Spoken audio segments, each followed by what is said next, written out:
Ladies and gentlemen of the class of 2015, wear sunscreen. If I could offer you only one tip for the future, sunscreen would be it. The long-term benefits of sunscreen have been proved by scientists, whereas the rest of my advice has no basis more reliable than my own meandering experience.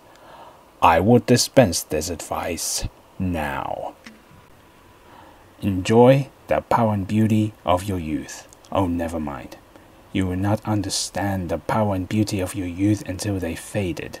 But trust me, in 20 years, you look back at photos of yourself and recall in a way you can't grasp now how much possibility lay before you and how fabulous you really looked. You are not as fat as you imagined. Don't worry about the future, or know that worrying is as effective as trying to solve an algebra equation by chewing bubblegum. The real troubles in your life are apt to be things that never crossed your worried mind, the kind that blindsides you at 4 p.m. on some idle Tuesday. Do one thing every day that scares you. Sing. Don't be reckless with other people's hearts. Don't put up with people who are reckless with yours. Floss. Don't waste your time on jealousy. Sometimes you're ahead, sometimes you're behind. The race is long, and in the end, it's only with yourself. Remember compliments you received. Forget the insults. If you succeed in doing this, tell me how.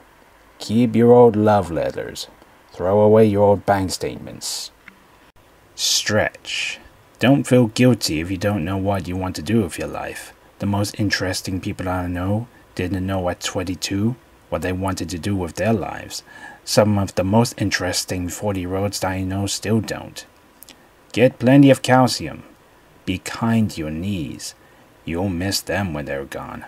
Maybe you'll marry, maybe you won't. Maybe you'll have children, maybe you won't. Maybe you'll divorce at 40. Maybe you'll dance the funky chicken on your 75th wedding anniversary.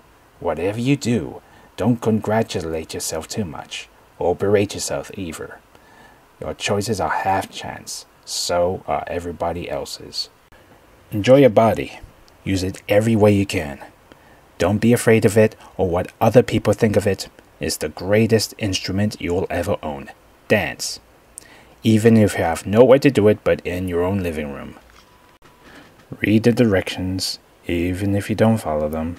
Do not read beauty magazines, they will only make you feel ugly. Get to know your parents. You never know when they'll be gone for good. Be nice to your siblings. They are best linked to your past and the people most likely to stick with you in the future. Understand that friends come and go, but a precious few who should hold on.